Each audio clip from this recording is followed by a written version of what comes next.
11 দফা দাবি, সেগুলো আপনাদের সামনে আমি পড়ছি।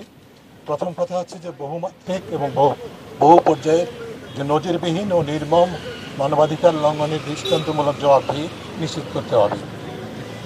এক্ষেত্রে এবং এই জবাবদিহি নিশ্চিত করার ক্ষেত্রে আমরা মনে করছি এবং দাবি করছি, জাতীয় ও আন্তর্জাতিকভাবে গ্রহণযোগ্য তদন্ত নিশ্চিতে জাতিসংঘের উদ্যোগে সম্পূর্ণ স্বাধীন কমিশন গঠন করার মাধ্যমে দোষীদের দৃষ্টান্তমূলক শাস্তি নিশ্চিত করতে হবে। আমি আবার বলছি, আমরা দাবি করছি যে জাতীয় ও আন্তর্জাতিকভাবে গ্রহণযোগ্য তদন্ত নিশ্চিত করার জন্য জাতিসংঘের উদ্যোগে সম্পূর্ণ স্বাধীন কমিশন গঠন করার মাধ্যমে দোষীদের দৃষ্টান্তমূলক শাস্তি নিশ্চিত করতে হবে। দ্বিতীয়, ভবিষ্যতে এ ধরনের মানবাধিকার লঙ্ঘন প্রতিরোধে আইন প্রয়োগকারী সংস্থা, গোয়েন্দা সংস্থা সহ আইনের শাসনের সঙ্গে জড়িত সকল প্রতিষ্ঠান তথা রাষ্ট্র কাঠামোকে ঢেলে সাজাবার জন্য জাতীয় ঐকমত্যের ভিত্তিতে উদ্যোগ গ্রহণ করতে হবে। তৃতীয়, আইন শৃঙ্খলা রক্ষাকারী বাহিনী কর্তৃক সকল শিক্ষার্থী ও সাধারণ নাগরিকের হয়রানি ও নির্মম নিপীড়ন এখনই বন্ধ করতে হবে। আটক সকল সমন্বয়ক, শিক্ষার্থী ও সাধারণ নাগরিককে অবিলম্বে নিঃশর্ত মুক্তি দিতে হবে ও সকল প্রকার মামলা প্রত্যাহার করতে হবে। এরপর 4 নম্বর, বেআইনি, নির্বিচার, উদ্দেশ্যমূলকভাবে ক্ষমতার অপব্যবহার এবং অতিরিক্ত অসামঞ্জস্যপূর্ণ প্রাণঘাতী অস্ত্রের ব্যবহার সহ বিভিন্নভাবে যারা নির্মম হত্যাকাণ্ডের জন্য দায়ী এবং যাদের নির্দেশে এবং অনুমোদন ক্রমে মুক্তিযুদ্ধের চেতনা ও স্বপ্নকে পদদলিত করে নজিরবিহীন এই নির্মমতা সংঘটিত হয়েছে, তাদের সকলকে চিহ্নিত করে দৃষ্টান্তমূলকভাবে জবাবদিহি নিশ্চিত করতে হবে। 5, জাতির ইতিহাসের এই নজিরবিহীন অধ্যায়ে নিহত আহত সকলের বয়স ও পেশা অনুযায়ী পূর্ণাঙ্গ তালিকা অবিলম্বে প্রকাশ করতে হবে। আহত সকলের পূর্ণাঙ্গ চিকিৎসা ও পূর্ণ নিরাপত্তা নিশ্চিতের পাশাপাশি তাদের স্বাভাবিক জীবনযাপন করার পরিবেশ সৃষ্টি করতে হবে, নিশ্চিত করতে হবে।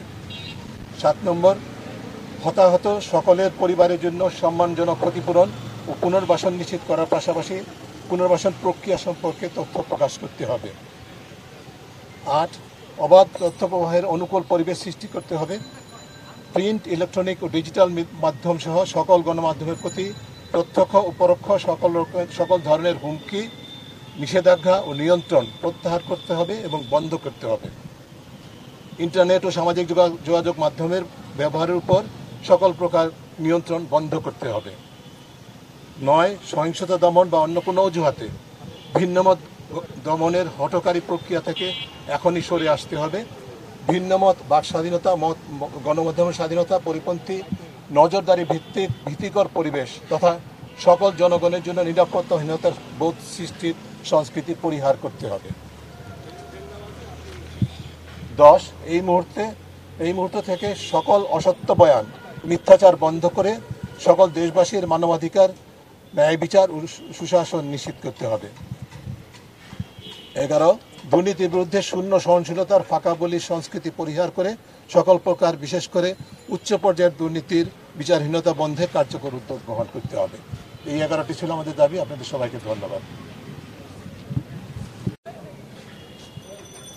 আমরা মনে করি যে আমাদের কর্তৃপক্ষের উচিত হবে, সরকার এবং সরকারের সাথে যারা সংশ্লিষ্ট আছেন, যারা নীতি নির্ধারক পর্যায়ে আছেন, তাদের উচিত হবে বিলম্ব হলেও ছাত্র জনতার চাহিদাটাকে বোঝা, মনটাকে বোঝা, তারা কি চাইছে, তাদের যে কারণে তারা ক্ষুব্ধ, যে কারণে তারা নিজেদেরকে সরকার বিচ্ছিন্ন মনে করছেন, যে কারণে সরকার নিজেদেরকে জনবিচ্ছিন্ন করেছে, সেগুলো উপলব্ধি করা দরকার। তার উপর ভিত্তি করে সার্বিক প্রেক্ষিতে সিদ্ধান্ত গ্রহণ করা উচিত বলে আমরা মনে করি।